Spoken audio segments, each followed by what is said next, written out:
What's going on, my good people? Mike Hidalgo here. Thank you for joining me on another FCP Euro DIY. Today, we are working on a 2021 Volkswagen Atlas.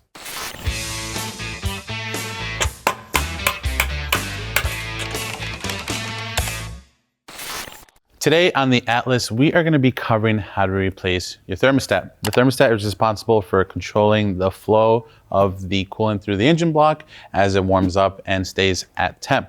This opens and closes, and in a worst case scenario, it stays open, not allowing your vehicle to get up to temp, not running as efficiently as possible. Or worst thing that can happen is your thermostat is stuck closed, causing the car to overheat, and then that leads to head gaskets and engine failure. So this is definitely an important part that you want to service and replace periodically. Typically, we say every 80 to 100,000 miles. That's not to say that they can't last longer and or fail sooner than that. If you're familiar with the Atlas, you'll know that they're pretty notorious for bad water pumps. And typically with any cooling system, you always want to do the thermostat and water pump at the same time. In the case for the 6-cylinder in the Atlas, they are not really anywhere near each other, so you're not going to really tackle both next to them as they're typically side by side on some vehicles. But we do recommend you do it if you're already in there. For today's DIY, we're just going to be doing the thermostat, the gasket, and the housing that sits in front of the thermostat. This is a plastic piece, and like any plastic piece over time, it can get brittle and snap. Depending on how old your Atlas is or what time you're watching this video, could be a few years from now, there are a few more items you may want to consider replacing while you're in there, which we'll put down in the video description below for you now. But something like the thermostat housing, the temp switch, and a couple O-rings, all of which are available on fcpeuro.com. You're also going to need some coolant and some distilled water so that you can make your coolant mix. 50-50 is usually what we recommend for these. Before we get started though, let's take a look at some of the tools you're going to need for this DIY. For this DIY, we have an electric ratchet just to speed up mainly the removal and install of the hardware for the splash shield, a bunch of T25s and T45s, which are the two sockets we have here. In addition, you'll be needing the T25 for the 3 thermostat housing bolts. We have 1-inch and 2-inch extension for our 1/4-inch ratchet. We have some hose clamp pliers, and we have a vacuum fill tool, which will also be linked in the video description below, available on fcpo.com. This is like the surefire way to fill up pretty much any modern cooling system, especially in European vehicles, allowing you to not have any air bubbles or anything like that. There is a TSB from Volkswagen on filling the cooling system on the Atlas without this tool, which requires you to have the car at a high incline and basically running it for about 15 to 20 minutes with the cap open. Personally, if you can get one of these tools and you're going to be owning one of these Atlases for a while, especially with their finicky water pumps, which we'll cover in another DIY, I recommend you do it this way. Catch pan for the coolant, of course, maybe some shop towels. Now with that, let's go ahead and get started. All right, the first step in draining the coolant is going to be to break coolant cap here at the reservoir. Obviously, the goal whenever you're doing any cooling system work is to make sure that the engine's stone cold. That way you don't hurt the engine or burn yourself.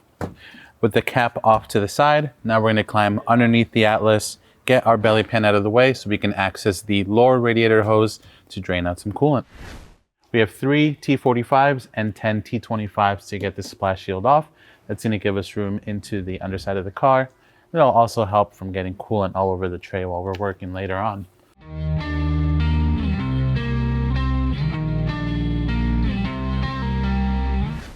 Now we're going to undo the clamp here at the lower radiator hose. You can undo them here at this union in the center, but these clamps are a little bit more annoying to deal with. I think this will work for us just fine.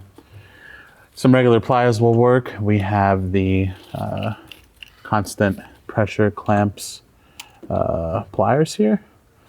I'm going to be using the plier set for these special clamps. Just makes it a little bit easier to work with, but you can get to this with some regular pliers. You can see coolant's already ready to come out. So I'm going to pull this down as carefully as possible without trying to take a bath, and then we'll let it drain.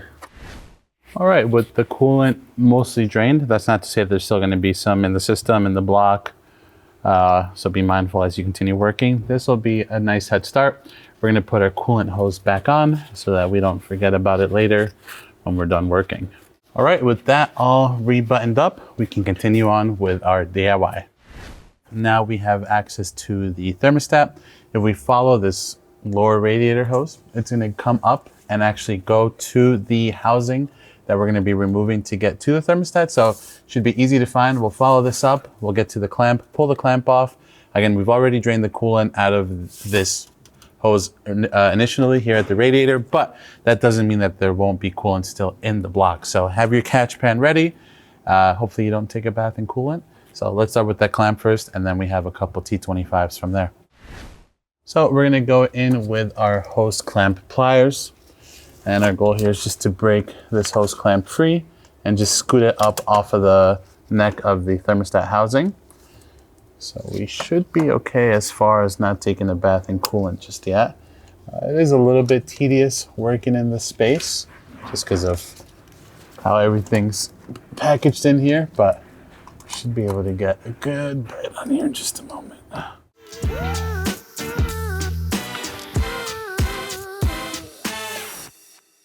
This clamp, we're gonna have to mess with it again, but I think I'm going to reposition it more towards the interior so I can get a better bite at it when we go back up, just so I don't forget. So I'm just gonna do that now. So I believe if I clock it like this, then when it's back up, I'll be able to get at it with a better angle.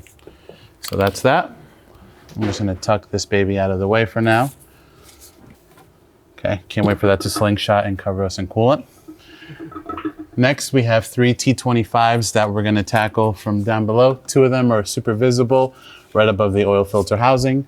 And then you have 1 more up top, which is not something you're gonna really be able to see, but it does run alongside the oil dipstick. So if you look at your oil filter housing, and look right to the left of it, you can follow the aluminum dipstick up, and then you will find your 3rd T25. All right, let's get these 3 T25s off.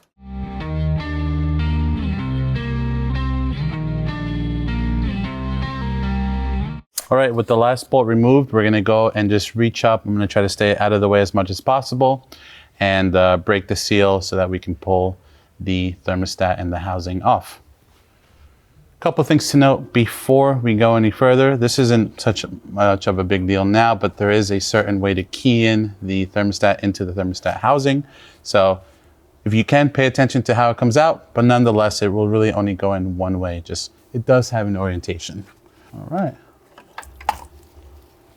So here is what we're working with. We have the old housing. The thermostat came out with it. And here is the old gasket that seals around the housing. Again, we're replacing all of these, but you can see the thermostat has a very special back end, if you will. On these, and the reason we recommend you do the housing is the pin from the thermostat tends to corrode or get stuck to the metal fitting on the housing itself. So sometimes could you maybe pull this out? Probably, but these are probably stuck together for the rest of the time. And this car only has 54,000 miles at the time of filming this. So replace all 3 at a minimum while you're doing this. We're gonna set these old parts aside, and then we'll start working our way in with our new housing, thermostat, and O-ring. One thing I wanted to point out to you good people before we throw the thermostat in is that they do have to be clocked and they only go in a certain position. If you're installing a genuine one or you're pulling out a genuine one, you'll notice that there is a little bleed valve on the thermostat. That is always going to face at the 12 o'clock position. The back side have, we'll say, a 2/3 of a circle that is going to key in to the thermostat housing. You can see that inside, meaning it's only going to go one way. So with the genuine ones, you don't really have to guess. But just so you know what that looks like inside, you have a unfinished, if you will, half moon, and that's what's going to be on the back of your new thermostat. So it's only going to go in one way. Once you get it lined up properly, you'll be able to push it in, and it's pretty much going to seat itself in there. So that's exactly what we're going to be doing in there. This is just hopefully going to give you a better understanding of what we're doing. So with that, let's get this baby in. We're going to feed our thermostat in, reaching up. Don't forget to put your new seal on your thermostat housing. A little bit of coolant will help keep the O-ring lubricated to go in. And then just as you feed it in, make sure that O-ring stays in place. And then we'll get our 3 T25 started. Anyways, with the thermostat housing back in, it's time to get the hose back in place. I'm gonna put it over the catch pan once more as I undo it in case coolant made its way from somewhere else. You never know. That little bit right there could have baked us. You'll notice the hose has, I call them like little alligator clamps. They wrap around the hose. Has a little nipple. That's gonna just click back into one of the other plastic collars around one of the other coolant lines. It just kind of helps keep everything from moving around. If you miss it or yours is broken, not the end of the world. The line is so stiff that it's probably going to be fine. But with that, let's make sure that the clamp is in an accessible position so that we can get our hose clamp pliers on them and snag it back up.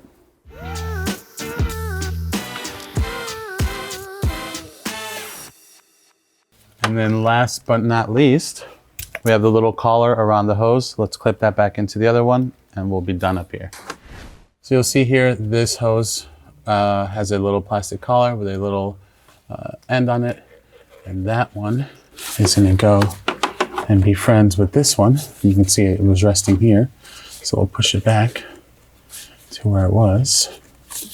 And then together, we can live happily ever Volkswagen.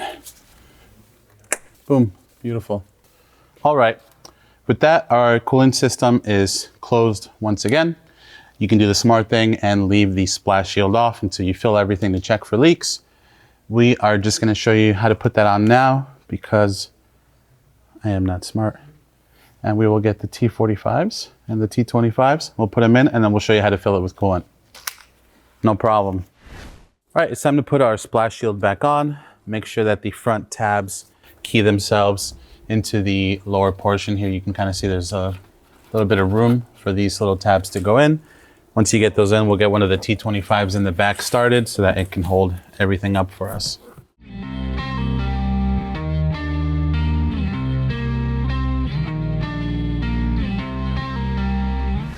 Now it's time to fill up our cooling system. Again, we're gonna be using the U-View vacuum fill tool.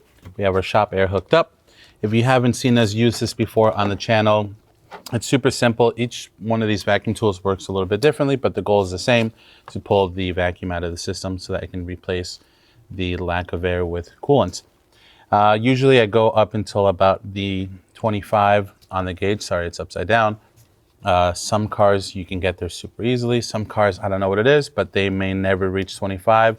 Give it a couple minutes. If you want to try to pull that last bit of vacuum, let it sit and then go back. Obviously, if the gauge is going and then drops, that means you have a leak in the system somewhere. So whether you pinched a seal or you didn't tighten something all the way down, this is going to tell you if you have that leak. Obviously, worst case scenario, you can almost use this as a tester if you suspect a bad head gasket or something similar. It won't hold pressure. So we're going to make sure our valve is closed. Set that into the top of our expansion tank. And then I like to use a little bit of shop towel around the breather where it's going to be pulling the air out of. Sometimes there can be a little bit of coolant left in the system and it kind of aerates it, so you don't want to have coolant mist everywhere. We're going to go ahead and pull vacuum now. Just pressing on the button.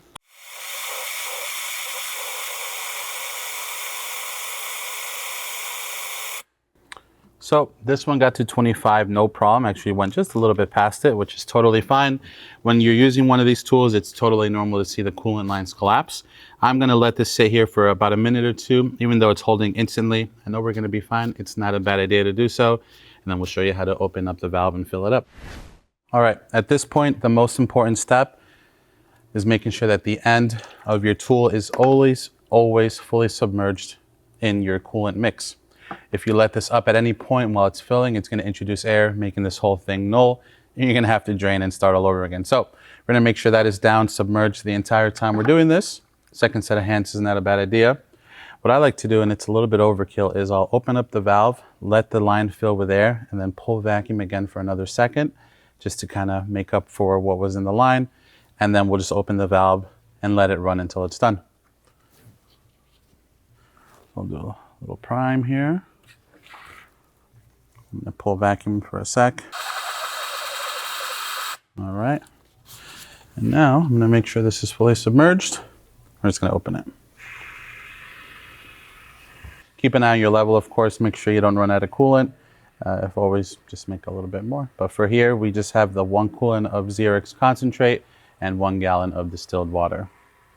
Oftentimes, the tool will leave the level perfect on your expansion tank. Sometimes it may be a little bit over, sometimes it may be a little bit under. As long as it's in a safe zone, if you will, I recommend run the car through a full heat cycle, let it get fully warm, let it fully cool down, and then adjust your level as needed then. At this point, my good people, we're gonna finish filling up the system. It's just about done here. Throw our cap on and go for a test drive, because that is gonna conclude our thermostat replacement DIY today. Overall, a really straightforward and doable process on the 6-cylinder Atlas. Again, the toughest thing probably being the hose clamp on that hose. If you like this video, please be sure to give it a thumbs up. If you have any questions or comments on what we did today, leave those in the comments section below. And if you like this DIY and you'd like to see more like them, please consider subscribing. We make new ones all the time. And if you're interested in what we're gonna do with our Atlas on the flip side of things, we are building it and it's gonna be an overlanding rig, you can check that out if you subscribe over at the FCP Euro Media channel. As always, thank you so much for watching. I'll catch you in the next one.